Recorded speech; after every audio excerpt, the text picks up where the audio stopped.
Amén. Entonces vamos a iniciar, hermanos. Estamos estudiando el libro de Marcos, ¿se recuerdan? Y habíamos visto la última reunión, el capítulo número 1, el versículo número 7. Pero para poder continuar, vamos a ver en términos así un poco rápidos ese mismo versículo 7 para que podamos enlazar con el resto del texto que hoy nos ocupa. Entonces, veamos el capítulo 1, versículo 7, que dice de la siguiente manera. Dice, y predicaba, hablando de Juan el Bautista, y predicaba diciendo, viene tras mí el que es más poderoso que yo, a quien no soy digno de desatar encorvado la correa de su calzado. ¿Se recuerdan que hicimos algunos comentarios de este versículo? Pero fíjense que yo me quedé todavía pensando, porque la semana pasada hablamos más que todo del poder de Dios y de los milagros que Él hace. Pero al final yo no aterricé en qué es lo que Juan está diciendo aquí cuando él habla de que detrás de él viene alguien que es más poderoso. Y solo habíamos comentado de que si él dice que detrás de él viene uno más poderoso, él se consideraba poderoso. Y me recuerdo que hermana Ruth me decía que si eso no incluía el poder, no incluía la palabra. Y quiero en esta noche ratificarles que definitivamente no se puede dar ningún milagro, no se puede dar nada sobrenatural si no es por medio de la palabra de Dios. Tenemos un Dios poderoso que con su palabra hizo todo el universo y con esa misma palabra hace milagros en medio de nosotros. Entonces, cuando Juan está diciendo que es más poderoso y uno analiza la vida de Juan, uno se da cuenta que Juan no hizo ningún milagro. Entonces, él sí se está refiriendo al poder de la palabra, ¿verdad? Y hay un texto que yo quería compartirlo con ustedes y es este texto, Hechos 18:24, que dice, llegó entonces a Éfeso un judío llamado Apolos, natural de Alejandría, varón elocuente, poderoso en las escrituras. Ahí está, lo puse en rojo y subrayado, poderoso en las escrituras.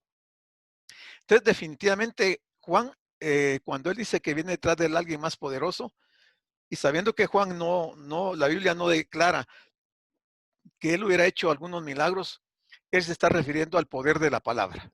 Entonces, por ser alguien que había nacido de manera sobrenatural, porque recordemos que su padre Zacarías y su madre Elizabeth no podían tener hijos. Y de una forma sobrenatural, cuando Zacarías entró al templo para ministrar, el ángel se le apareció y le dijo que sus oraciones habían sido oídas y le anuncia el nacimiento de Juan. Luego, cuando María, la madre de Jesús, va a visitar a Elizabeth cuando ella tenía 6 meses de embarazo, Elizabeth, dice que cuando llegó María, el niño dice que se brincó literalmente en su vientre, o sea, hablando de Juan el Bautista. Y aclara la escritura que él fue lleno del Espíritu Santo en ese momento cuando María llega. O sea que Juan fue un nacimiento sobrenatural y como hablábamos, él era hijo de un sacerdote, él era levita. Entonces Juan debía de haberse desarrollado en el ministerio de los levitas. Sin embargo, Dios en su soberanía lo escogió y lo puso como un profeta. Y fue cabalmente el último de los profetas del Antiguo Testamento. Entonces, cuando Juan hace esta presentación de Jesús, él se considera también poderoso, pero se refiere a la palabra. O sea que sin la palabra no puede haber manifestaciones de poder, ¿verdad? Porque con la palabra es que el Señor ha hecho todas las cosas que se ven.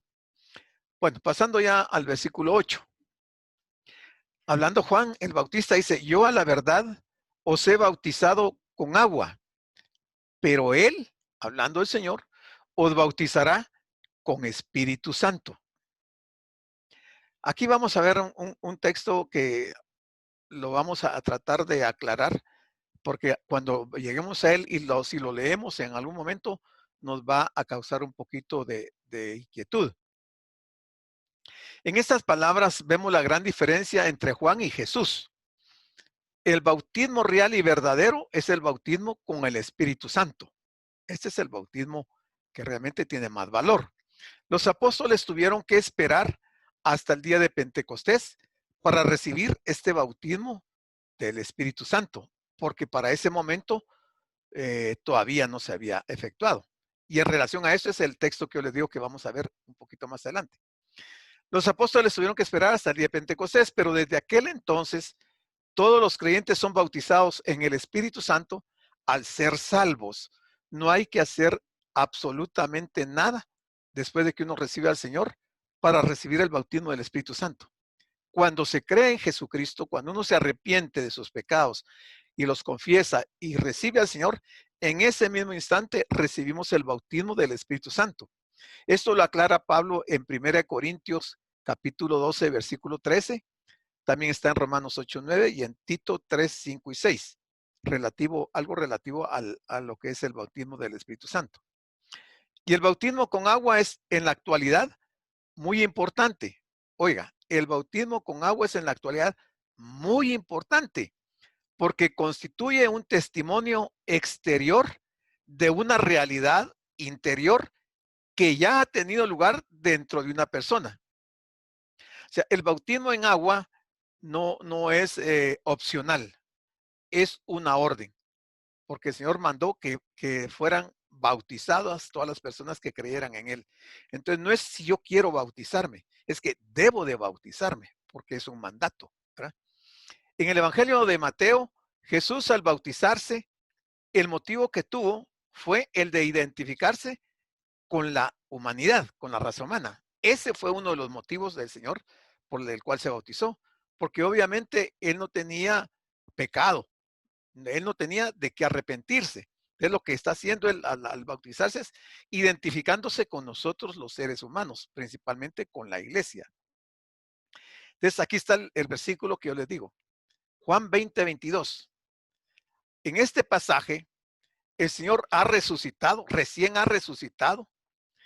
Los discípulos están reunidos en una casa, está la puerta bien cerrada, herméticamente cerrada, porque ellos estaban asustados por lo que había ocurrido y se reúnen en esta casa. Y de repente les aparece el Señor adentro de la casa. Me imagino el susto que se han de haber llevado porque la puerta estaba con tranca y todo, y de repente ven al Señor adentro del cuarto donde ellos estaban. Y entonces dice, habían solo 10 apóstoles, porque ya Judas se había ahorcado. Y el que no estaba en esta reunión era Tomás. Ahí lo aclara Juan más adelante en el capítulo 20. Pero cuando llega ahí el Señor dice, y habiendo dicho esto, sopló y les dijo, recibid el Espíritu Santo. Entonces uno se pregunta, los apóstoles, los 10 que estaban ahí, ¿fueron bautizados con el Espíritu Santo en ese momento? Porque encontramos textos como el de Hechos 1:8, cuando el Señor les dice que no se vayan a retirar, sino que hasta que no hayan recibido el poder de Dios, o sea, el derramamiento del Espíritu. Y en otro pasaje de ahí de Hechos, dice que no, ese evento del bautismo del Espíritu Santo no se había dado. Y por única vez se dio en el aposento alto. Entonces, ¿cómo entendemos Juan 20, 22? Cuando dice el Señor, y habiendo dicho esto, sopló y les dijo, recibid el Espíritu Santo. ¿Qué pasó? Porque no pudo haber sido que ellos hayan sido bautizados aquí y luego bautizados una segunda vez en el aposento alto.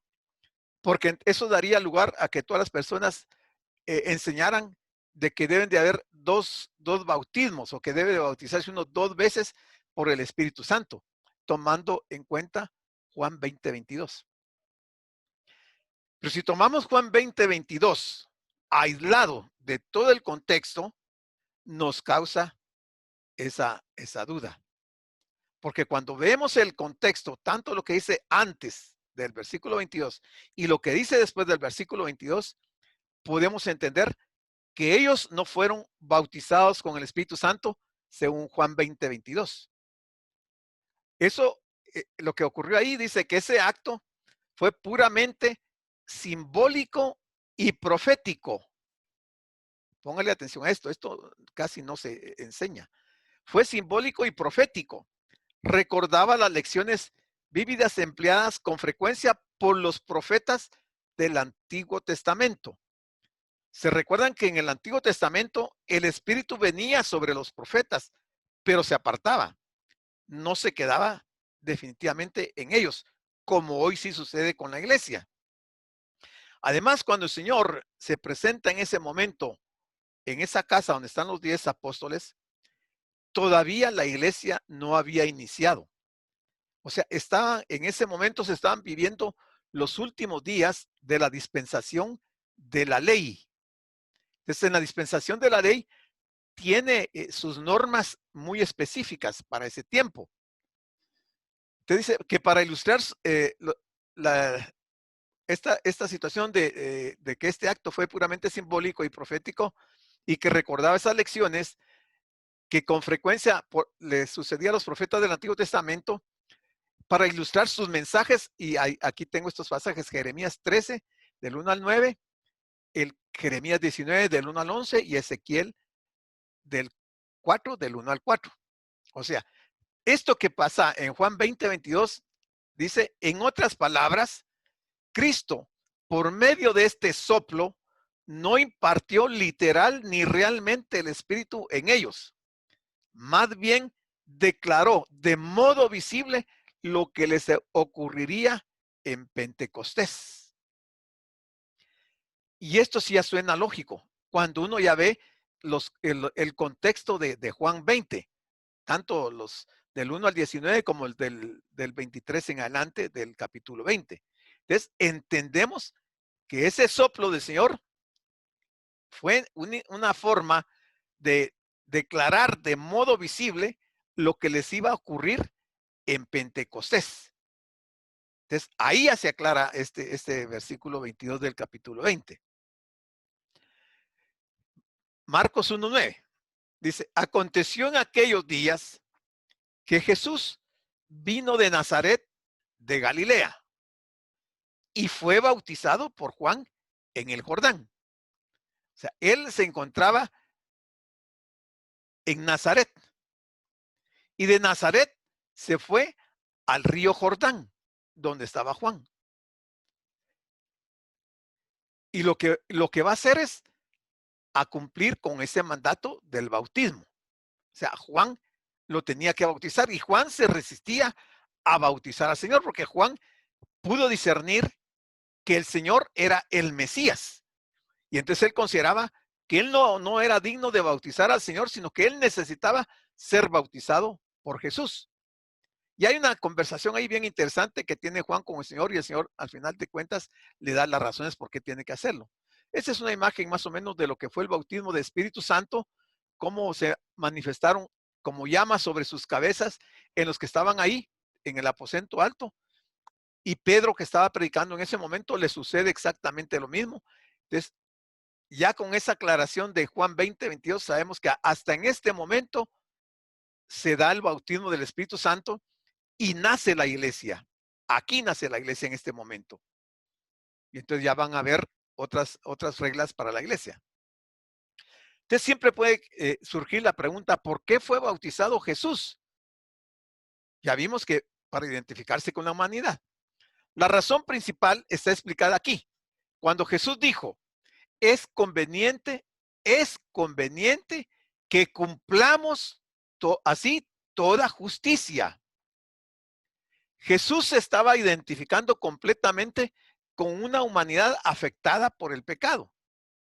Y habían profecías como la de Isaías 53:12, que profetizó Isaías diciendo que Jesús sería contado con los rebeldes, con los transgresores. Vemos pues a un rey que se identifica con sus súbditos. Cristo era santo y no necesitaba arrepentirse. Y había otra razón para que Jesús fuese bautizado. el bautismo en agua es un símbolo de muerte. Marcos 10:38 nos dice, ¿no sabéis lo que pedís? ¿Podéis beber la copa que yo bebo o ser bautizados con el bautismo con que yo soy bautizado? El Señor está conversando ahí con dos de los apóstoles y ellos les dicen que ellos pueden beber de la copa que el Señor va a beber. Y por eso él les pregunta, ¿podéis beber la copa que yo bebo o ser bautizados con el bautismo con que soy bautizado? No se estaba refiriendo al bautismo en agua, definitivamente. Él estaba hablando de otro tema. Su muerte es la expresión máxima de solidaridad. Es el bautismo en que debe ser bautizado las personas.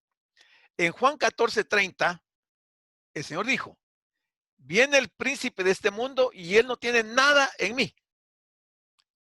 Él está haciendo aclaraciones de lo que va a representar o lo que va a simbolizar, no simbolizar, sino que lo que le corresponde hacer luego de su bautismo en agua.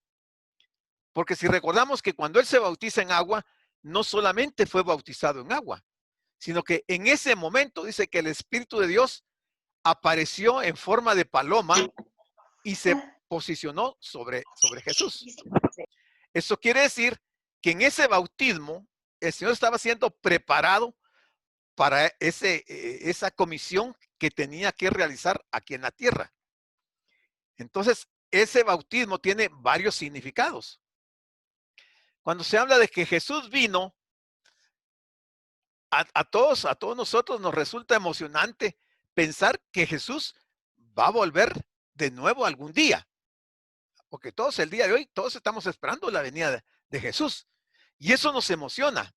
Y siempre hablamos, quizás sea mañana, quizás sea hoy en la noche o tal vez la otra semana. Pero a todos nos emociona saber que Él va a venir de nuevo. Y esa noticia sí que será un gran titular para la buena noticia.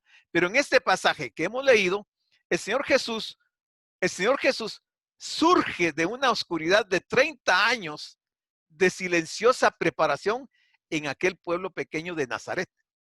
O sea, habían pasado ya casi 30 años que el Señor ya estaba sobre esta tierra y había sido un silencio absoluto de él. No había mencionado nada, ni había ministrado en ningún lugar el evangelio.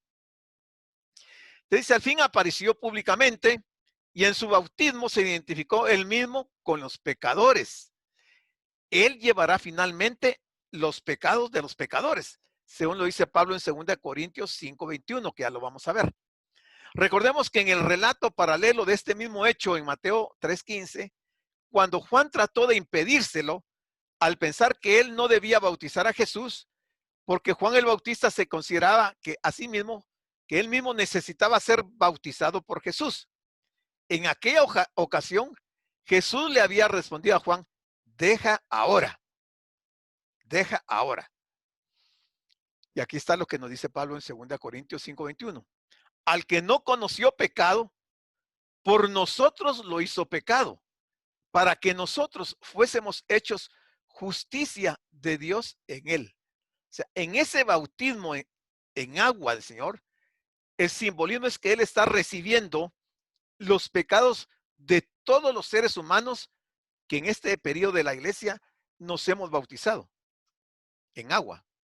Él ahí absorbió todos los pecados de todo el mundo para cargarlos él y podernos redimir a nosotros de esos pecados. O sea, el bautismo en agua para el Señor tiene un significado totalmente diferente al que aplica a nosotros, porque nosotros no podemos cargar con los pecados ni de nosotros mismos, menos de otra persona. Pero Cristo sí iba a llevar los pecados de todos nosotros, que es lo que Isaías está diciendo.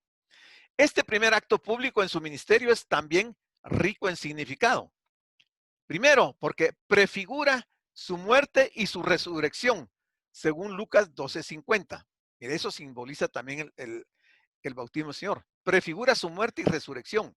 Segundo, es también una prefiguración del significado del bautismo cristiano, Romanos 6, del 3 al 4. Tercero, marca su primera identificación pública con aquellos cuyos pecados él habría de llevar, lo que está escrito en Isaías 53:11. Ya lo vamos a ver. Y cuarto, fue una afirmación pública de su carácter mesiánico, siendo confirmado desde los cielos. Porque cuando él se bautiza en agua y luego que sale del agua y que el Espíritu se posiciona sobre él, inmediatamente se oye la voz del Padre diciendo, este es mi Hijo amado en quien tomo complacencia. O sea, por eso se habla que es una afirmación pública de su carácter mesiánico, porque ahí el Padre está diciendo que ese personaje que se está bautizando ahí es el Mesías, es el Cristo. Y esa voz la oyeron todos los que estaban ahí. Si no, no tuviéramos esta confesión, ese testimonio de que oyeron esa voz. O sea que fue confirmado desde el cielo. Aquí está Lucas 12:50. Lucas 12:50 nos dice, de un bautismo tengo que ser bautizado. ¿Y cómo me angustio hasta que se cumpla? ¿De qué bautismo está hablando aquí el Señor? Si dice que ese bautismo le causa al Señor angustia hasta que se cumpla. No está hablando del bautismo en agua. Aquí está hablando de otro bautismo. Romanos 6:3, dice Pablo, ¿o no sabéis que todos los que hemos sido bautizados en Cristo Jesús, hemos sido bautizados en su muerte? Hemos sido bautizados en su muerte simbólicamente en el bautismo en agua. Romanos 6:4 dice, porque somos sepultados juntamente con él para muerte por el bautismo. Para nosotros el bautismo de agua. A fin de que como Cristo resucitó de los muertos por la gloria del Padre, así también nosotros andemos en vida nueva. Porque se supone que en ese testimonio que damos de bautizarnos en agua, el bautismo normalmente es posterior al momento que creemos en el Señor. Quiere decir que en el momento que creemos, eh, el Espíritu de Dios viene a morar en nosotros y obtenemos el bautismo en el Espíritu. Pero en el bautismo con agua nos estamos identificando con la muerte y la resurrección del Señor. Y aquí está Isaías 53:11, dice, verá el fruto de la aflicción de su alma y quedará satisfecho. Por su conocimiento justificará mi siervo justo a muchos y llevará las iniquidades de ellos. O sea, a Isaías se le revela esta parte del ministerio del Señor cuando él tomara cuerpo humano. Y ahorita que él está empezando, después de 30 años de silencio, él empieza a revelar y a validar todas estas profecías que estaban escritas acerca de lo que él iba a hacer, de que nos iba a justificar y que él iba a llevar nuestras iniquidades. Bueno, siguiendo con Marcos en el capítulo siempre 1, versículo 10, dice, y luego, cuando subía del agua, vio abrirse los cielos. O sea, el Señor ve que los cielos se abren. Y también ve al Espíritu como paloma, no era una paloma, como paloma que descendía sobre él. O sea, ya se oyó la voz del Padre diciendo que es su Hijo en quien él toma contentamiento. Ahora ve el cielo abierto y ve al Espíritu de Dios descendiendo y desciende sobre de él. Entonces aquí lo que tenemos es una confirmación de la Trinidad. Aquí tenemos a la Trinidad reunida de una manera muy definida. Vemos al Señor Jesús, la segunda persona de la Trinidad. También apareció el Espíritu de Dios, la tercera persona de la Trinidad, descendiendo sobre él como una paloma. Y finalmente, escuchamos la voz del Padre, la primera persona de la Trinidad, que resonó desde los cielos diciendo, tú eres mi Hijo amado. O sea que está la Trinidad presente en este acto del bautismo del Señor. Y esa presencia de la divinidad es, por cierto, el sello de aprobación del cielo sobre la persona de Jesús y su dedicación a la misión que le trajo a este mundo. Aquí está empezando su ministerio el Señor. pero tenía que empezarlo cumpliendo con este mandato del bautismo. Cuando dice que se rasgan los cielos, se expresa la acción portentosa con que Jehová irrumpe en la historia del pueblo para instaurar su reino escatológico. O sea, en ese momento se está estableciendo el reino de Dios escatológicamente, porque físicamente todos sabemos que eso va a ser al inicio del milenio, al final de la gran tribulación. Entonces Dios irrumpe en Jesús y en él, o sea, en Jesús, establece la comunicación entre Dios y el hombre. Miren qué privilegio para nosotros. No nos podríamos comunicar con Dios si no es por medio de Jesucristo, y cuando Él irrumpe en este mundo, ese es el objetivo, para que nosotros podamos tener una comunicación libre con Dios. Es el cumplimiento de la gran promesa mesiánica que está en Isaías 64:1. Oh, si rompieses los cielos y descendieras, y a tu presencia se escurriesen los montes. O sea, Isaías está aquí profetizando de esto que pasa en el bautismo de Jesús, cuando él ve que se abren los cielos y desciende el Espíritu Santo. Ahí se cumple Isaías 64:1.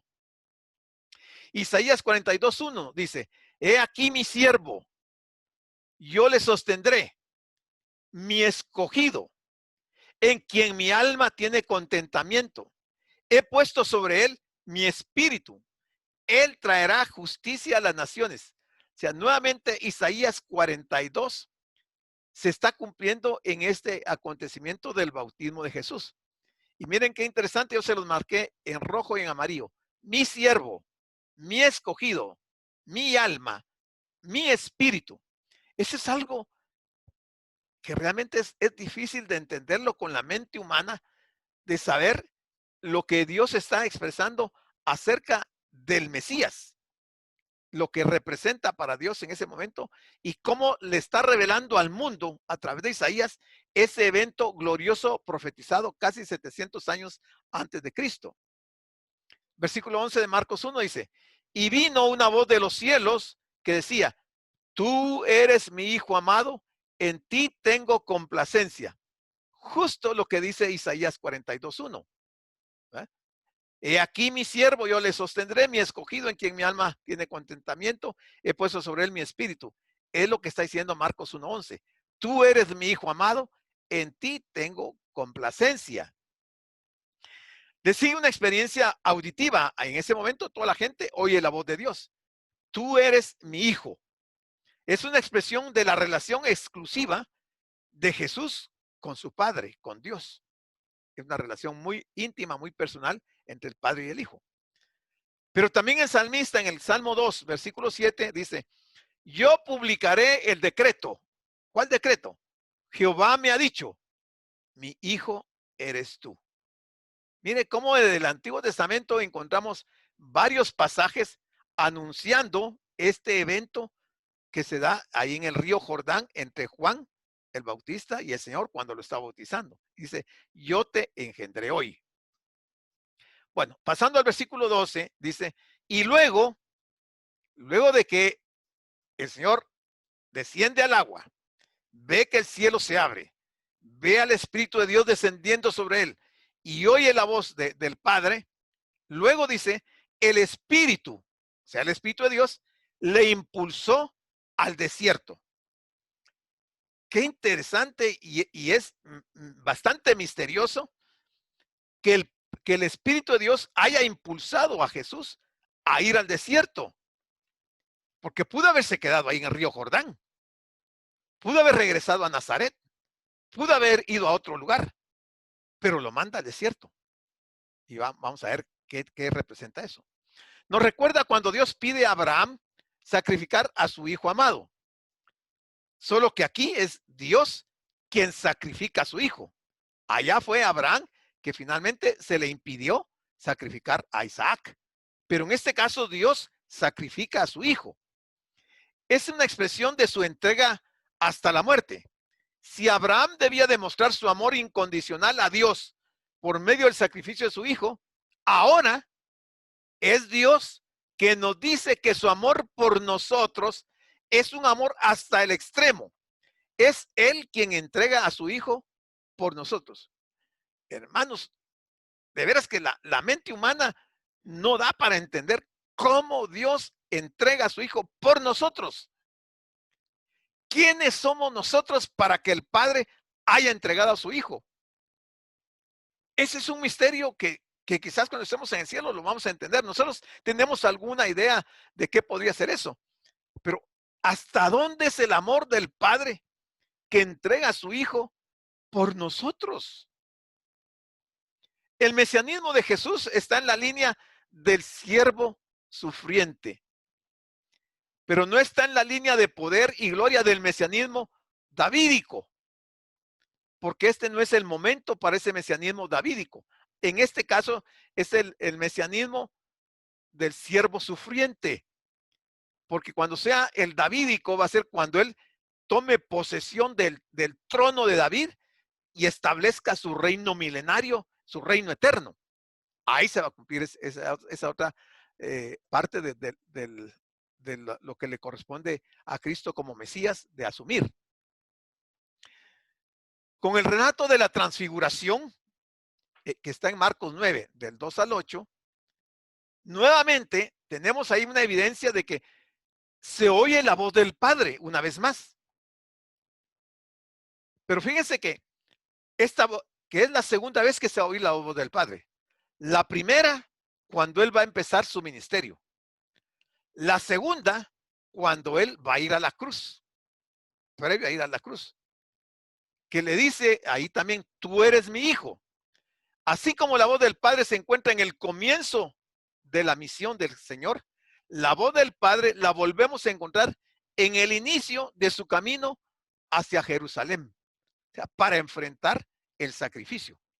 Nuevamente el Padre le vuelve a hablar y ahí hay solo 3 apóstoles que oyen esa voz del Padre en el monte de la transfiguración.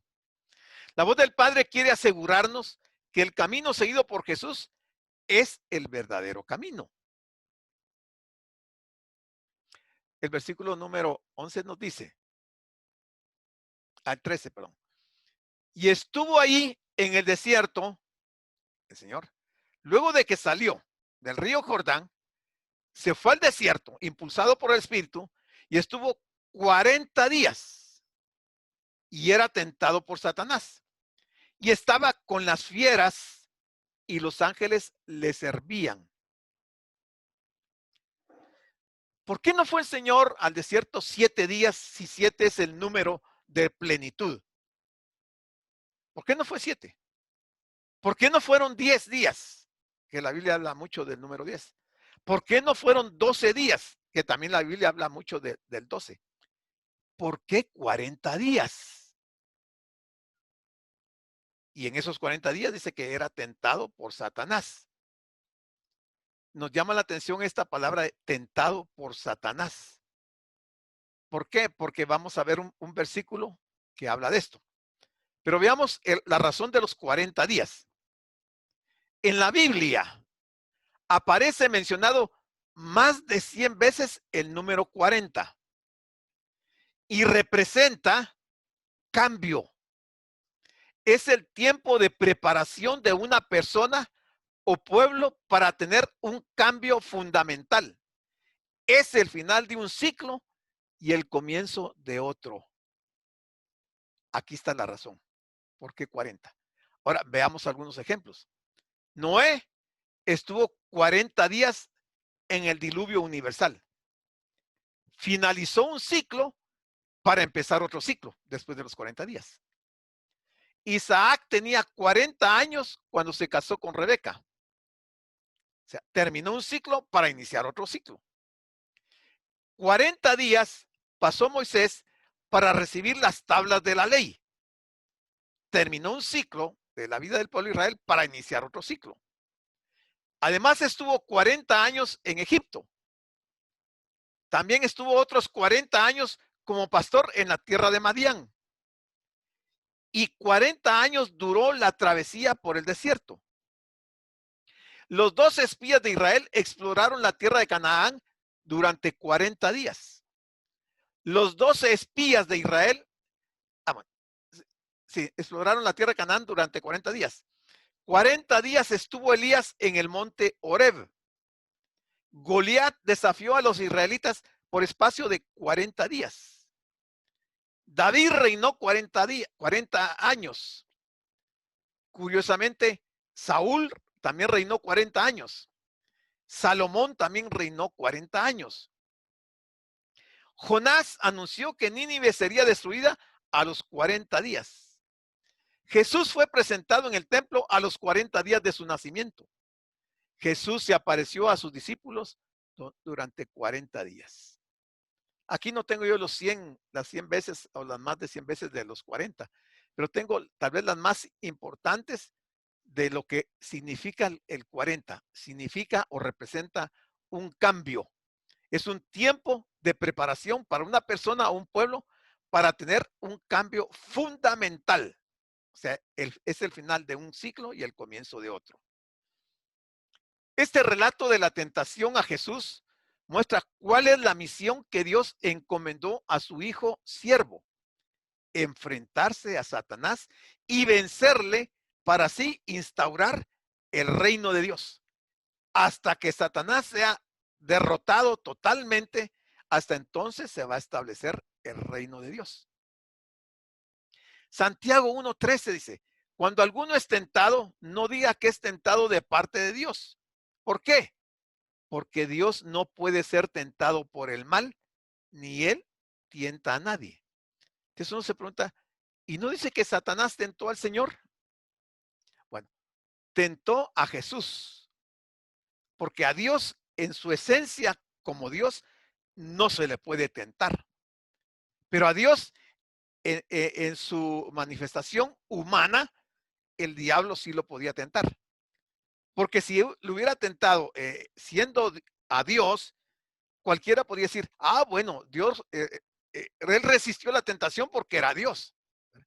Pero en este momento es en la humanidad, en la parte humana de Jesús, que el diablo lo está tentando. Y recuerden qué tipo de tentaciones le presentó: con el hambre, el pan, la fama, el poder y muchas cosas que son las que el hombre es tentado. Y que la mayor parte de hombres, por no decir todos, han y hemos fracasado ante la tentación que Satanás puede hacer con cada uno de nosotros. Dice, él fue tentado por Satanás y las fieras salvajes, las que contribuyeron a la tentación. Satanás representa así la ideología del poder, que hace de este un valor supremo e incita a la ambición de dominio. Esa es una tentación muy fuerte. Lo que Marcos nos está diciendo es que él estaba ahí en compañía de las fieras y los ángeles, y tanto unas como otros le servían. Las bestias son una parte de la creación que ha sido colocada bajo el dominio del ser humano. En este pasaje se explica que las fieras que estaban bajo el control del hombre Jesucristo le servían, y que los ángeles del cielo también estaban a su servicio en ese momento de la tentación. El Espíritu de Dios le condujo directamente al desierto para que fuese tentado. Es muy importante que comprendamos lo siguiente, porque nos enfrentamos nuevamente con la siguiente pregunta: ¿podía Jesús llevar a cabo su tarea? Otros hombres habían fracasado y no habían podido resistir la tentación. En el Génesis vimos que Adán, el primer hombre, falló. En la tentación falló. Después Noé pudo pasar por la experiencia del diluvio, pero luego, literalmente hablando, se cayó de bruces al protagonizar un deplorable incidente con sus hijos. Falló. No pudo vencer la tentación. Más tarde vimos que Abraham experimentó varios fracasos en su vida. Falló también.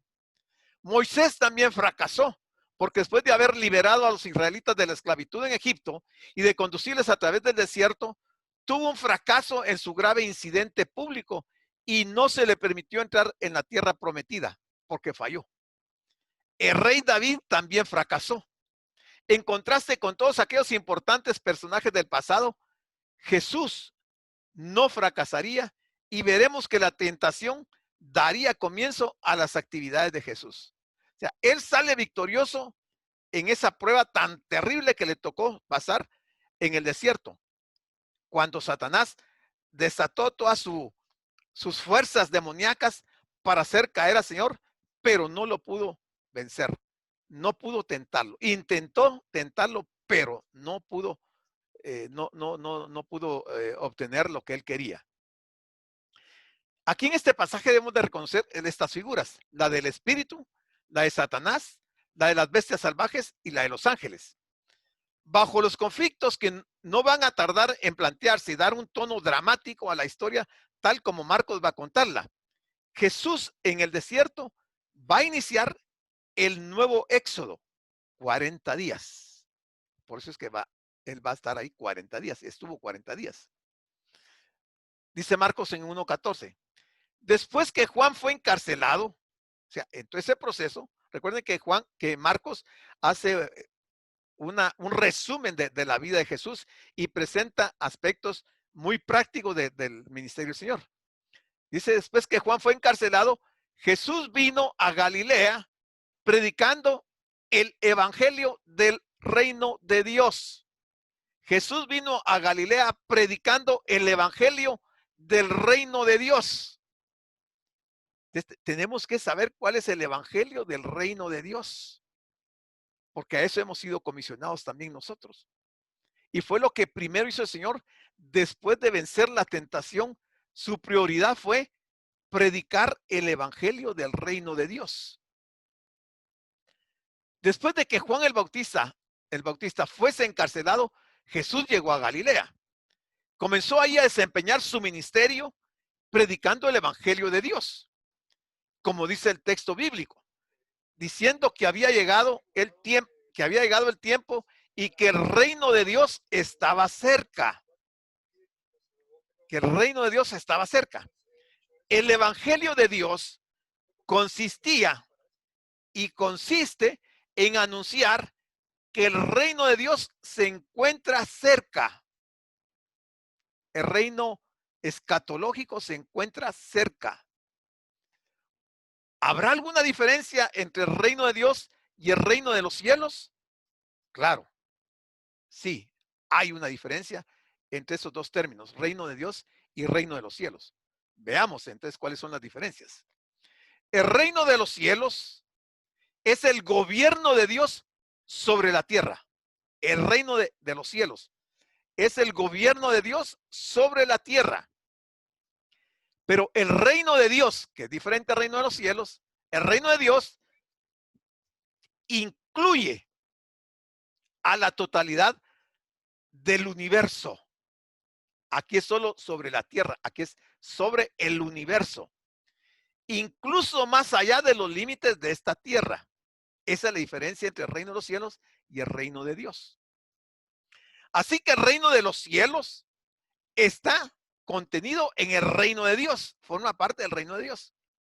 Mateo estaba aplicando el gobierno de Dios específicamente a esta tierra.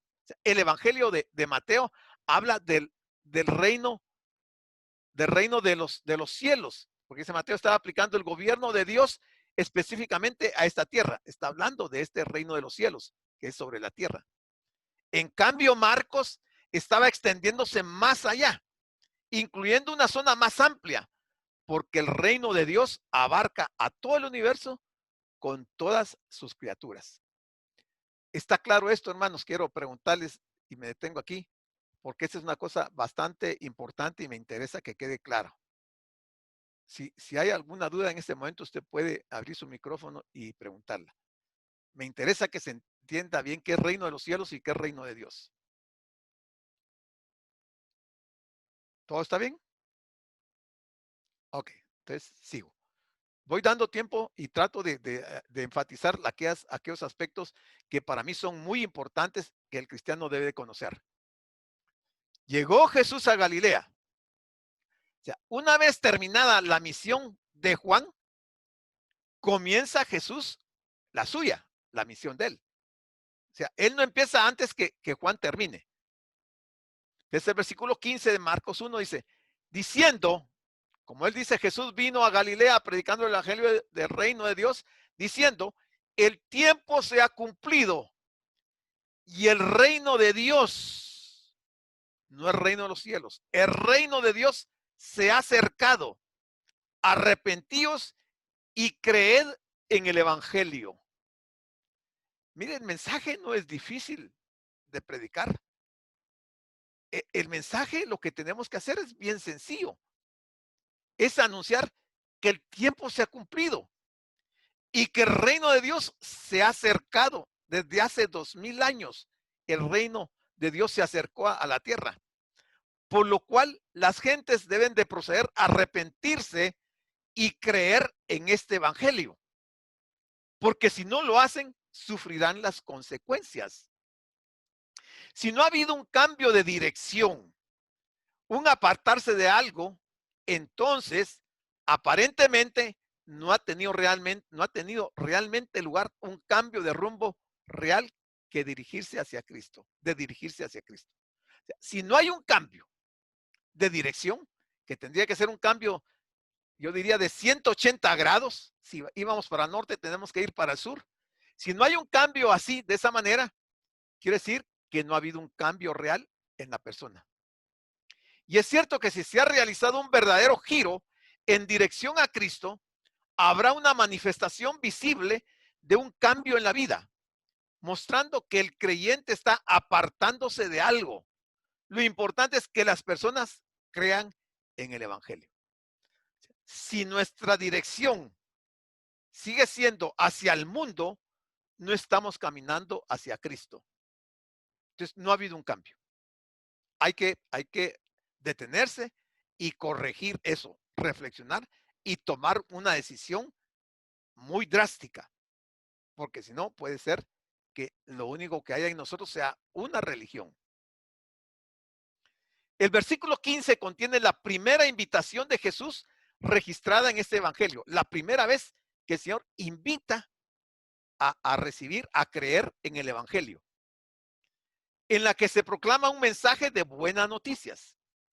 En aquel tiempo, igual que hoy, la invitación divina es a creer, que es entregarse de todo corazón, confiadamente a un objeto de fe.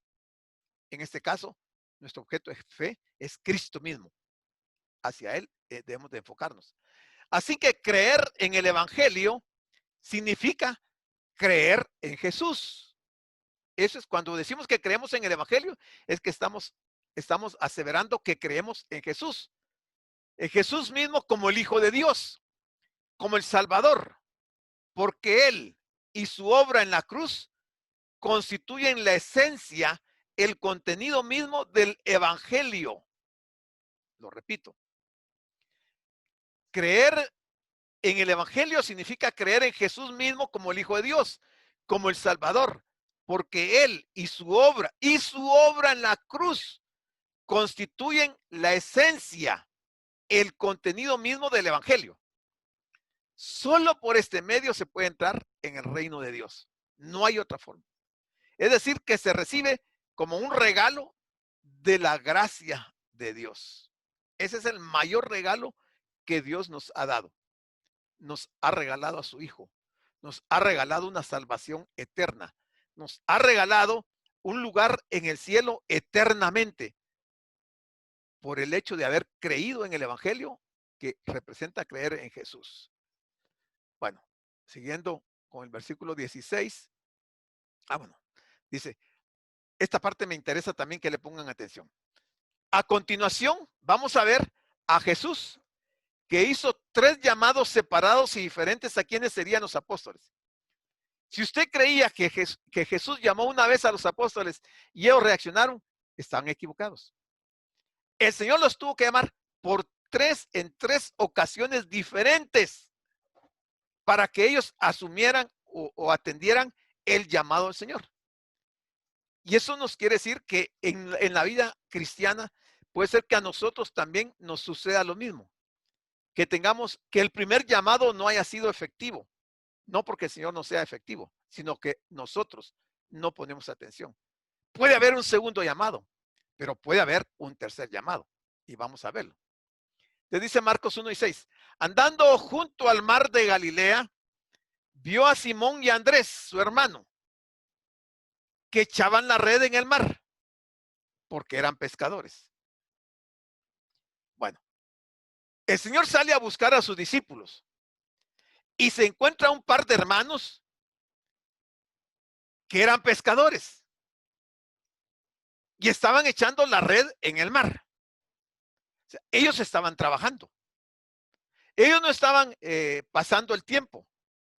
Ellos no estaban ocupados en otra cosa más que trabajar.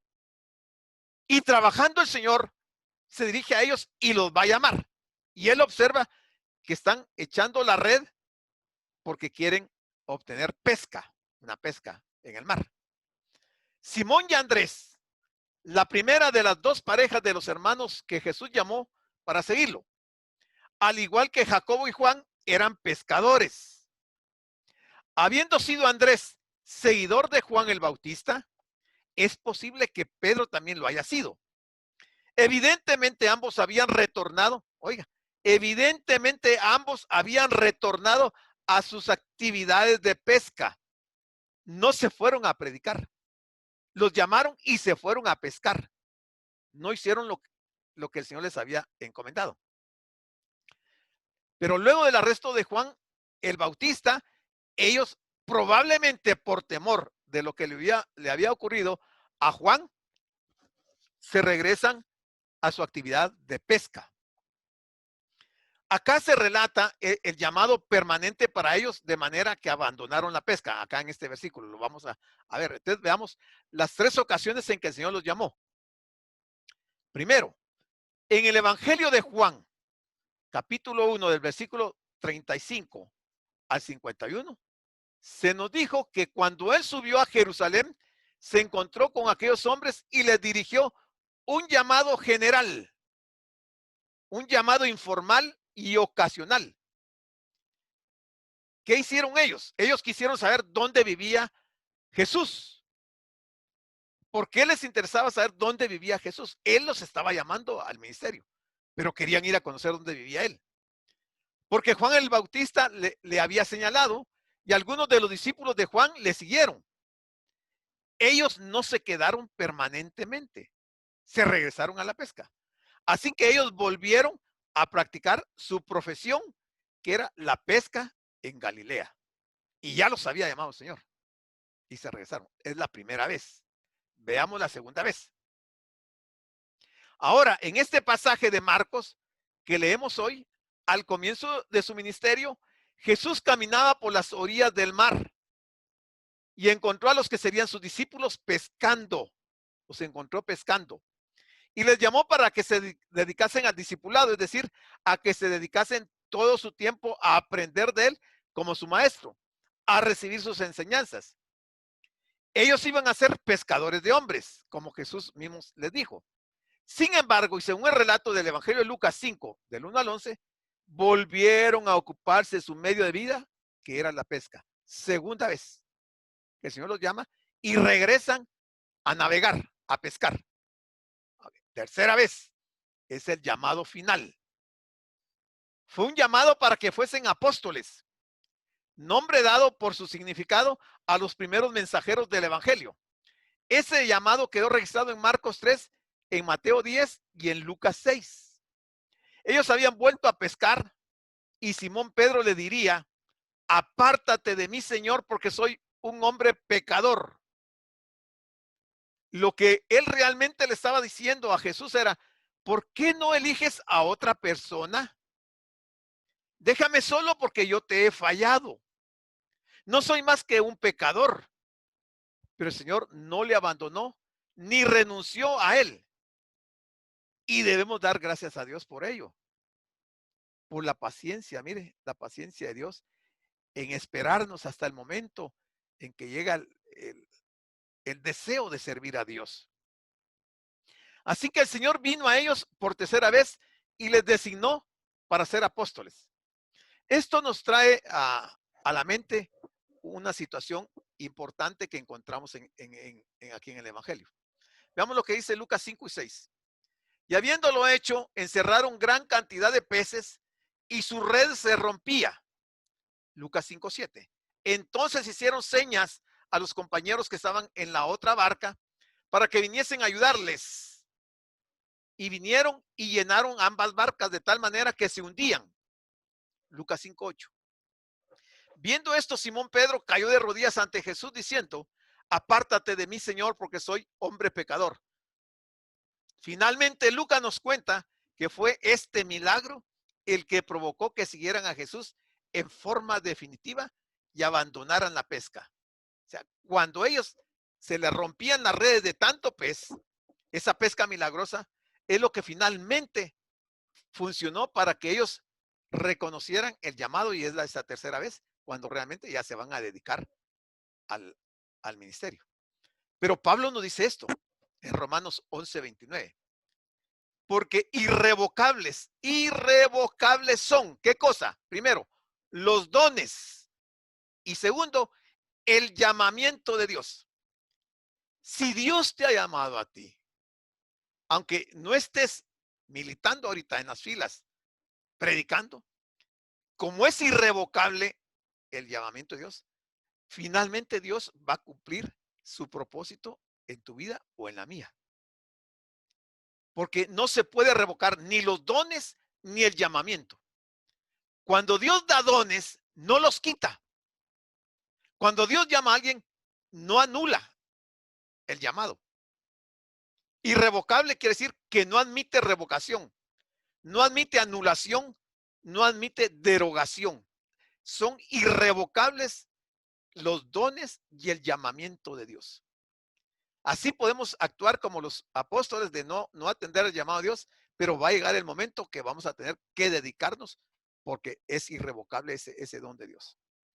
Y les dijo Jesús: venid en pos de mí y haré que seáis pescadores de hombres, ya no pescadores de peces en el mar. Pescadores de hombres, dice, la evangelización fue el primer propósito para el cual fueron llamados los apóstoles. Fue el primer propósito para el cual fueron llamados los apóstoles y sigue siendo la misión principal de la iglesia. ¿Qué cosa? La evangelización. Mateo 13:47. Asimismo, el reino de los cielos es semejante a una red que echada en el mar recoge de toda clase de peces. Póngale mucha atención a esta parábola. Mateo 13 habla también del sembrador. ¿Se recuerdan aquel sembrador que va a 4 clases de terrenos y que la semilla no germina, sino que hasta en el cuarto? Bueno, ahí entre ese mismo capítulo 13 está esta parábola del reino, el reino de los cielos. Dice, es semejante a una red que echada en el mar recoge de toda clase de peces. Mateo 13:48. Y una vez llena la red, la sacan a la orilla y sentados recogen lo bueno en cestas. O sea, sacan la red con todo lo que se pescó y ya estando en la orilla, recogen lo bueno en cestas y lo malo lo echan fuera. ¿Qué quiere decir eso? Como pescadores de hombres y mujeres, debemos recoger toda clase de peces. Luego el Señor, no nosotros, el Señor va a escoger entre todos solo los buenos y los otros los devolverá al mar, o sea, al mar de pecado. El pescador no elige los peces que ha de atrapar. Su responsabilidad es tirar la red, o sea, el evangelio en la red. Y será el Señor quien elija quiénes se quedan en la cesta y cuáles va a echar fuera. Y ahí es aquellos que son echados fuera, dice, el lloro y el crujir de dientes será en aquel día cuando aquellos lleguen, Señor, ábrenos la puerta. En tu nombre predicamos, en tu nombre hicimos milagros, en tu nombre esto, en tu nombre el otro. Y el Señor les va a decir, no os conozco, hacedores de maldad. Entonces dice que ahí van a llorar y a crujir los dientes. Pero esta parábola es bien importante. Uno no quisiera que existieran estas parábolas humanamente, porque aquí esto causa un poquito de preocupación en algunos, pero esta es la palabra de Dios. Está escrito así en Mateo 13, 47 y 48. No podemos ignorar estos textos, sino que tenemos que analizarlos y verlos y reflexionar sobre cómo es nuestra relación con Dios, porque dependiendo de eso será el resultado y sabremos qué clase de pez somos. Entonces dice el 1:18, y dejando luego sus redes, le siguieron. Pero luego es después de 3 llamados, no después del primer llamado. Dejando luego sus redes, le siguieron. Le siguieron quiere decir que se hicieron sus discípulos permanentes, ya no regresaron a la pesca. Aunque al final, cuando el Señor muere y antes de que resucite, se van otra vez a pescar, ¿se recuerdan? Que el Señor cabalmente los encuentra en el mar de Galilea, él está a la orilla y ellos vienen de pescar. Tal vez decepcionados porque quizás ellos creyeron que Jesús iba a establecer su reino a partir de ese momento y entonces se volvieron a pescar, pero se vuelven discípulos permanentes. Muy bien, son las 8:05, nos vamos a quedar ahí porque ya no nos da tiempo, nos tocaría el versículo 19. Nos vamos a ir, yo creo que este capítulo 1 nos va a llevar unas 4 sesiones, porque son 45 versículos y apenas vamos por el 18. Les dejo tiempo para preguntas, para aportes, para comentarios, o si usted quiere decir algo.